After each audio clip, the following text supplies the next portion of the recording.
We come from a military family. My dad was in the Second World War over India, and he helped on the Burma Road. And I had an uncle that was in the Korean War, combat engineer in Korea.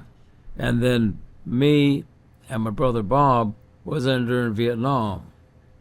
And a lot of Hispanic people, Mexican people, Hispanic, they're very, very patriotic. A lot of the service members went in, and a lot of them has died. It's not correct. It's not right the way that, especially the World War II veterans were treated. You know, like the gentleman, the soldier in Texas that won the Medal of Honor. He couldn't even go and buy a beer. But there's all kinds of stories like that.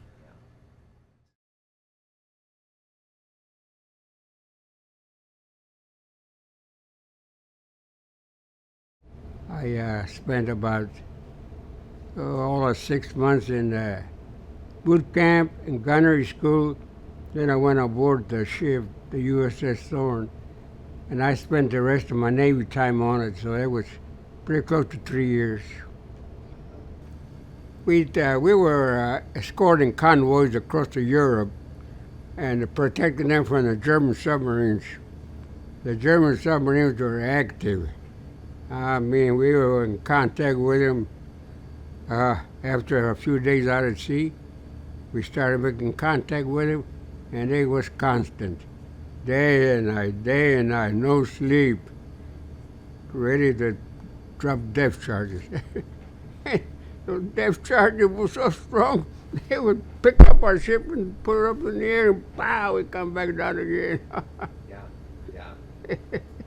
We were transferred to the Pacific, so we went through the Panama Canal and went to the Pacific, and we thought, oh my goodness, we went from hell right into heaven.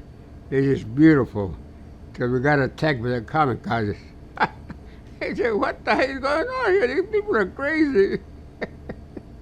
They were plowing right into the big ships. The aircraft carriers mostly. Man, and they hit those aircraft carriers. You could see those guys jumping off of there, airplanes falling off everywhere. Oh my God.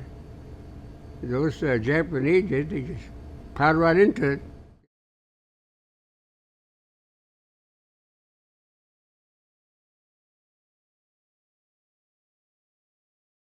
I just happened to be walking around, and I was near the big post office there by the Union Station.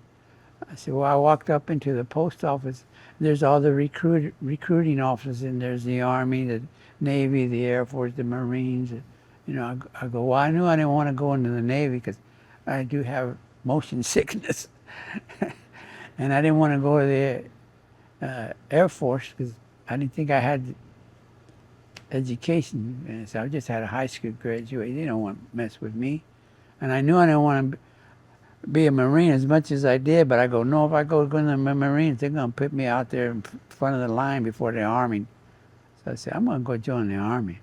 And the guy asked me, when you ready to go? I go, what do you mean? Because after I got through signing up the enlistment paper, he was ready to ship me out that night. I go, wait a minute. I said, I haven't even told my folks what I'm doing. They don't even know what. He said, well, how much time do you need? I said, well, give me a week at least. I tell my folks. He said, okay, I'll give you a week, and I want your ass back here. I go, dang, he was so nice and polite to me when I'm signing up. Now he's cussing me out. Back then, we all had to sit around the table to eat dinner, you know. So everyone's talking and carrying on, and my dad's looking at me like, you know, what's wrong with you? Usually, you know, talking or saying something. I go, well, I have something to say. He said, what's going on, mijo? I said, I'm going into the Army. I didn't tell him I signed up. I that my dad and my mother think that I got my draft papers, but I just said, I'm going into the Army. I said, and I'm leaving the end of the week. And all of a sudden, my sisters and everybody, they're all shook up and they all start crying and carrying on.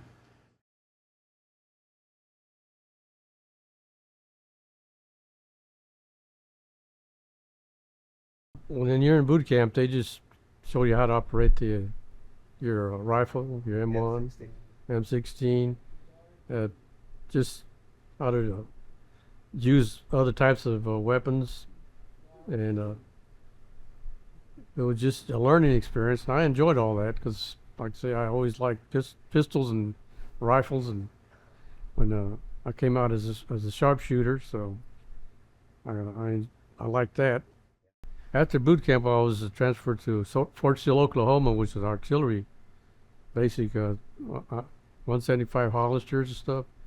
I had 2 days of training on the Hollisters, and myself and 3 other men were called out of our class, and we were told we were going to be moved to Pershing missile unit. And we didn't know why, but we got chosen to go into Pershing missiles. Which is a ballistic missile. We were trained there. I was given a secret clearance, just like the other 4 guys, and we trained and learned how to operate the Pershing missile, which is still, I understand, still in operation, but it's not as large and as when we were, back in the 60s.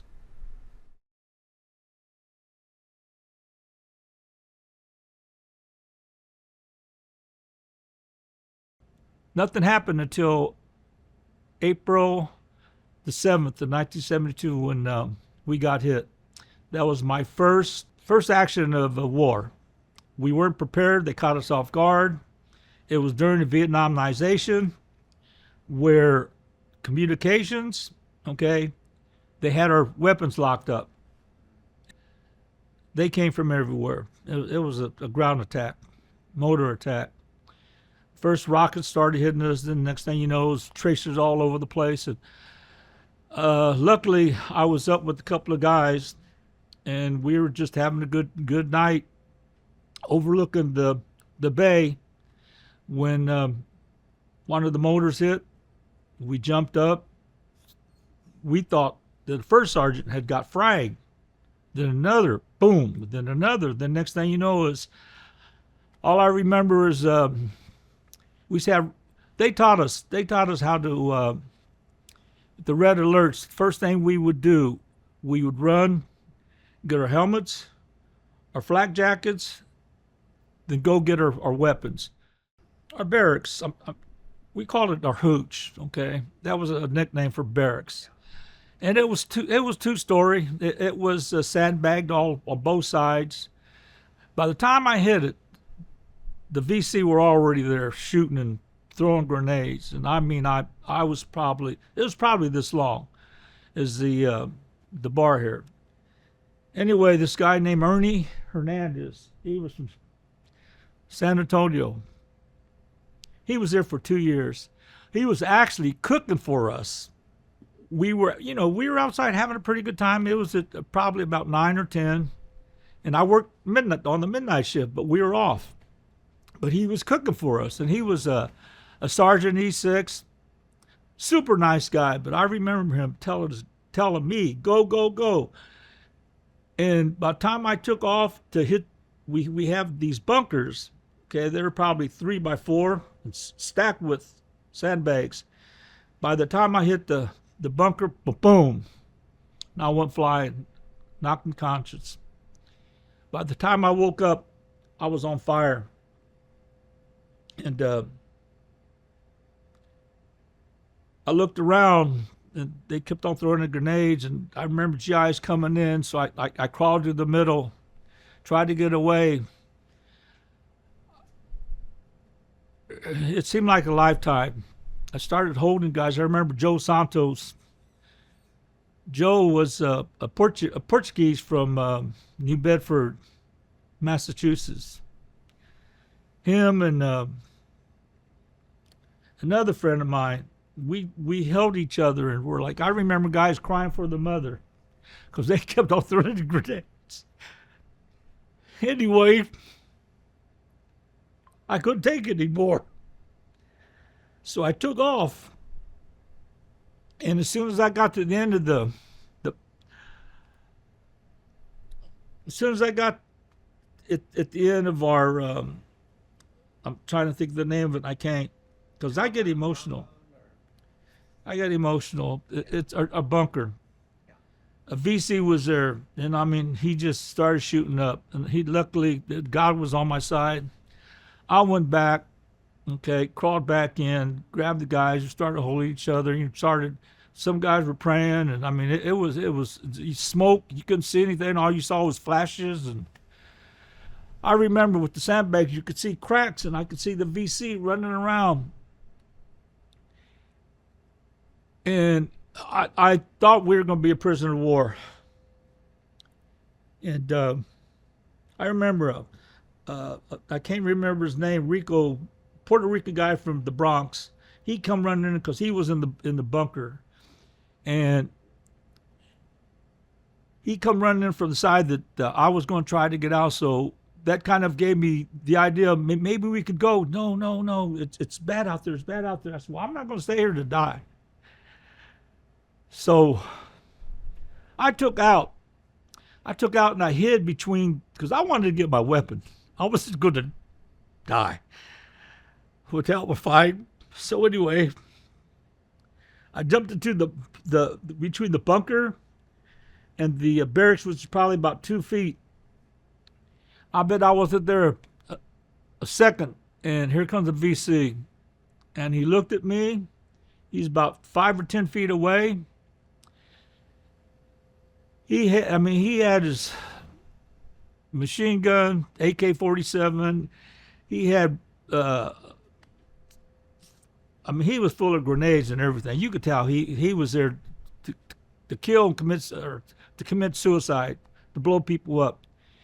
And I don't know if it was the color of my skin or what, but he looked at me, and I think he was in shock. He didn't know if I was, because all I had was shorts and sandals on. Okay, because it used to be over 110, 120 degrees there at night. So anyway, I took back off, and all I saw was tracers ahead of me. So I jumped back in. Well, it seemed like a lifetime. All of a sudden, we start hearing choppers coming over, and you can hear stuff going on, and here comes the infantry, and then our sergeants come up and go. And we start running out, and I start seeing, dead bodies. It was a long night. I remember I couldn't hear. I was bleeding all over. My head was on fire. I was dizzy. Me and about 4 or 5 guys. They gave us our weapons, but they told us to stay there because we were injured. All the other, everybody was telling them to go to their post.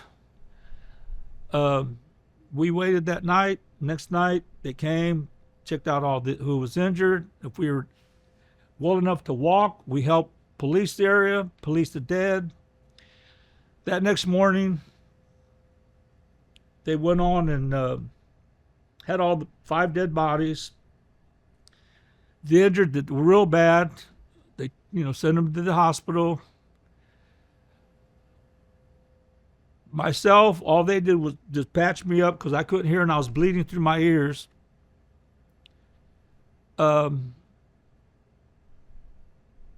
They stacked the GIs that were killed. They got their boots out, their helmets, and their weapon, and they stacked them all. They played taps. Something I'll never forget. Anyway, that was my first experience of war.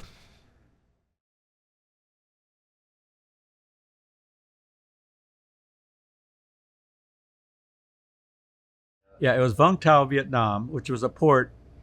From there, we disembarked the troop ship and got into a smaller ship and started heading up I believe it was the Mekong. I'm pretty sure it was the Mekong. The river. Yeah. The river, right. Heading towards Dong Tam, which was a few clicks outside of Can Tho in the southeast part of Saigon, southeast of Saigon, about 40 kilometers.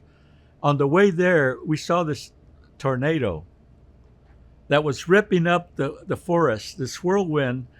I said, "Oh my God, I'm back in Kansas City," because I remember the Raytown, or what was it? The Ruskin Heights, the Ruskin Heights tornado of '59. So that was the beginning of my term in Nam.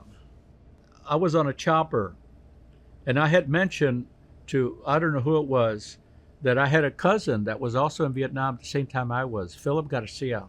He was my second oldest in the family. I was very privileged because I'm the firstborn of the García in my generation. And then Philip was the second, and we were both in Vietnam at the same time. But I could never talk to him because I never had radio communications. And then we were on a chopper, and I was able to pick him up on the radio on a chopper, and we had about a 2-minute conversation. That was happy. That was one of the happiest times in Vietnam that I had.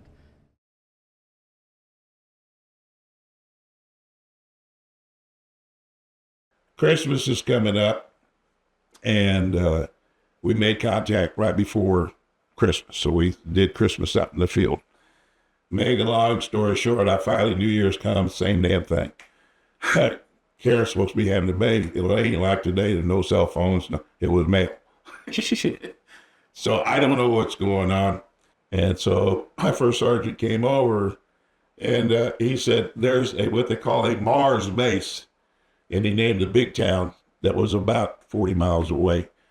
He said, you can call your wife, but it's not really a call, but it is. He says, they'll tell you about it when you get out there. He said, just get on a chopper and go. So I did. I got on a chopper and went. And sure enough, I get in there, and there's a little shed, and it said Mars outside. And so I get there, and it's, I don't know, 1 o'clock in the morning or whatever. And there's a few guys in front of me, and they tell you the the radio operators do this for free. They're great people for doing this. You have a phone on your end right here. We take that signal and send it to a ham operator. He might be in Taiwan, and then it goes to New Zealand, and then Midway Island, and then California, and all of this. You get 3 minutes. You only get 3 minutes. And you have, since you're going over the radio, you have to use ham radio code. So Roger, out, Wilco, that kind of stuff. So they call, and Karen's at her mom's house, because she was living with her at that time. Later, she lived with my mom for a while when I was there too. But so they get Karen on the phone, and I tell her, and they told her the rules, and I said, "Hi, honey, I love you, over." And then she says, "Hi, honey, I love you too, over." This is just too weird compared to today, right? But it was a blessing, right? Yeah.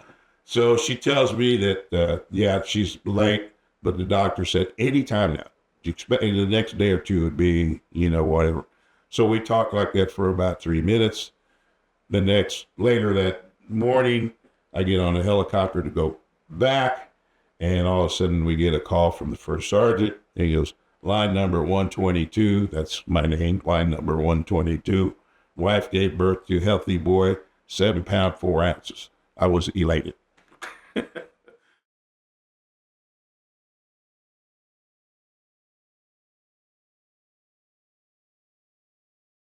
During the Vietnam era, when you were growing up, what had you heard about Vietnam? Well, it was just a start. I mean, most of the newscast was talking about a pending conflict in Thailand, but it still not had been, it didn't start. And insofar as the public was concerned. However, when I was in Thailand, nobody knew we were there. I mean, they didn't want to acknowledge that U.S. troops were in that area. And so we we were pretty much the first or second fleet of people to go to Vietnam era and Thailand, where I originally had my base camp. So before going to overseas, where were you trained to be shipped to Thailand? Well, my military job was, I went to Fort Gordon, Georgia, and had training as a military policeman. And from there, I was ordered to go to Thailand. My duties was to monitor the village that we were close by, because a lot of the American GIs that came back from an area in Laos or Vietnam, I guess you'd call it R&R. Yeah.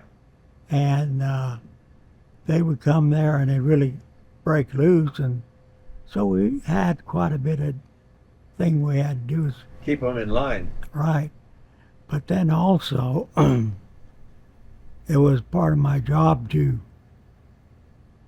go and transport prisoners. We have them in Laos and Vietnam, and as a military policeman, I go there, get them, and bring them back. And there were times when we landed in the middle of a firefight, which it's expected. But what I just couldn't understand is that here we are there, and the United States is still not acknowledging that this is happening. That bugged me.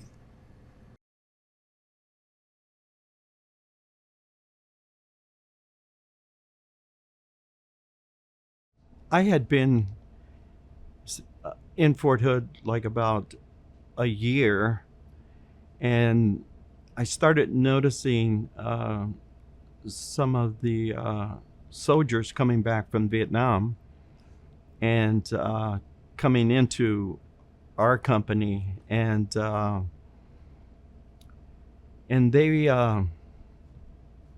they looked, in my opinion, very depressed. They almost looked like if they needed someone to shake them and wake them up. And because I noticed that when it was time to go in the mornings to formation, they would just stay in their bunk.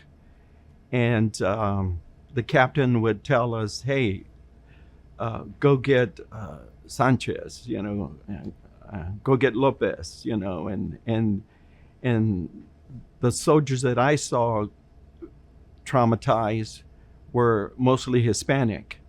And as a Hispanic, my second language is Spanish, and I was able to communicate with them in their language. And they kind of accepted me because when they were in the company, they kind of spaced out responsibility and authority. They didn't care whether they were being demoted as far as their rank, because some of them were like E6s and E5s, and by the time they ended up leaving, there were a few, they were demoted a couple of times because they weren't following the routine and the instructions of the captain. And I think they were just happy that they were alive and in the States and away from being in Vietnam, and post-traumatic stress is what I saw in them. And I didn't see the military providing any type of help,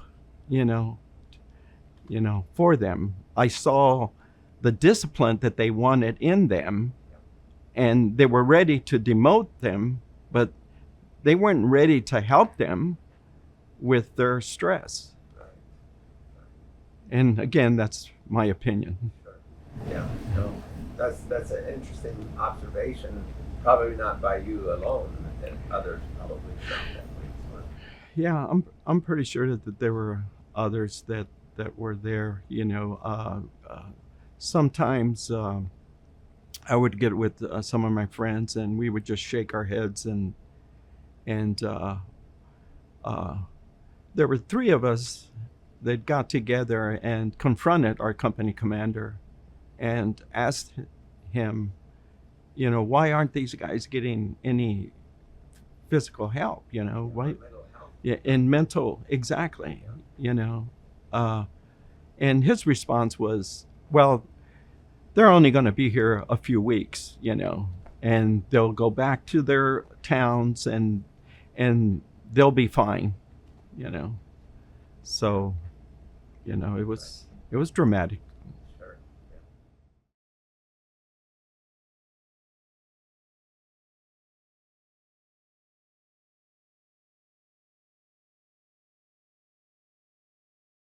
You walk from flight line into the airport.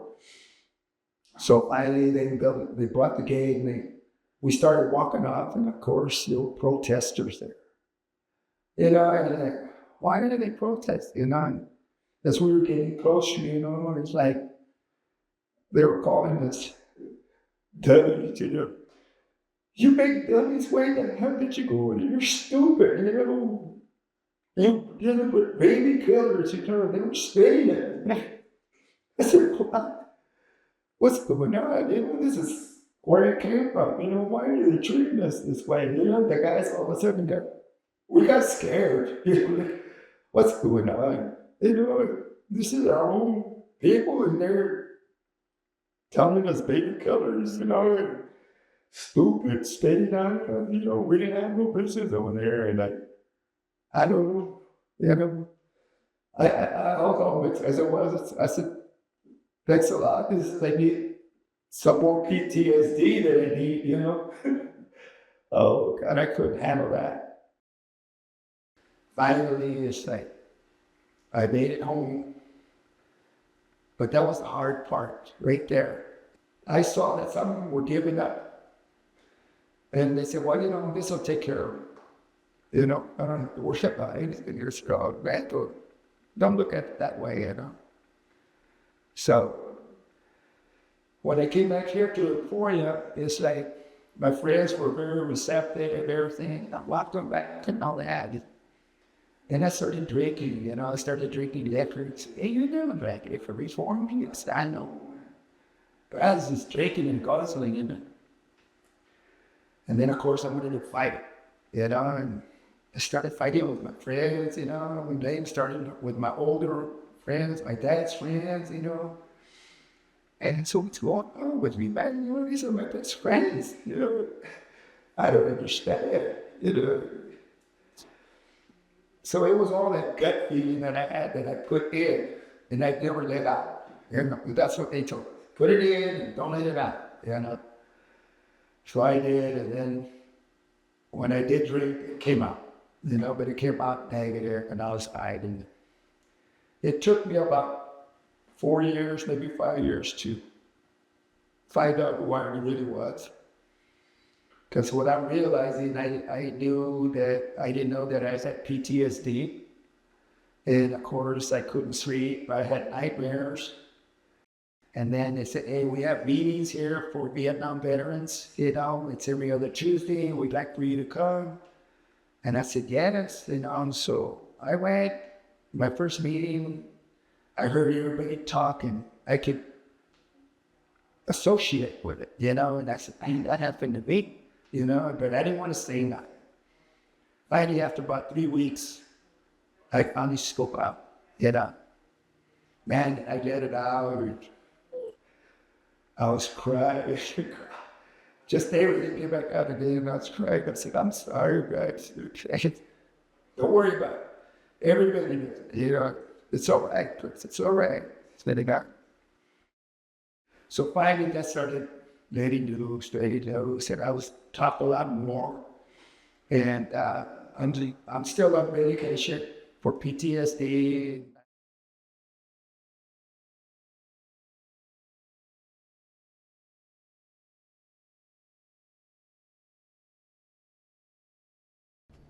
He was drafted, and he was private first class. And the only reason he became staff sergeant is because after he went MIA, then he got upgraded to staff sergeant. Oh, I see. So I never had a chance to talk to him about that because he was already gone. I never got to see him again once he went to Vietnam. When I meet Vietnam veterans, I like to ask them questions, and some of them don't like to talk about it, and understandable, I understand, because they don't want to relive the past. But I just ask them not to be nosy, but I want to kind of know what my brother went through, put my boots on his boots, more or less, whatever. That, and I get a lot of support from the community in Omaha, Nebraska. They have done a lot for me, for my brother. And I don't know if you're familiar with the freedom trees back then in Vietnam. So they planted a freedom tree in Bellevue, Nebraska. It's a Pawnee Elementary School. This one lady, back then she was 12 years old, 6th grader. She heard about the freedom trees, and she was a Girl Scout. So she asked her scout leader if they can plant a tree there. And I don't know how my brother came about. I don't know if it was chose randomly or not, but they planted a freedom tree to honor my brother, pay tribute to my brother. And so now, since we don't have a grave, since he never made it back, we go every Memorial Day. We have a ceremony for my brother. So like freedom trees, they help me cope with that. So I do whatever I can to, keep his name alive.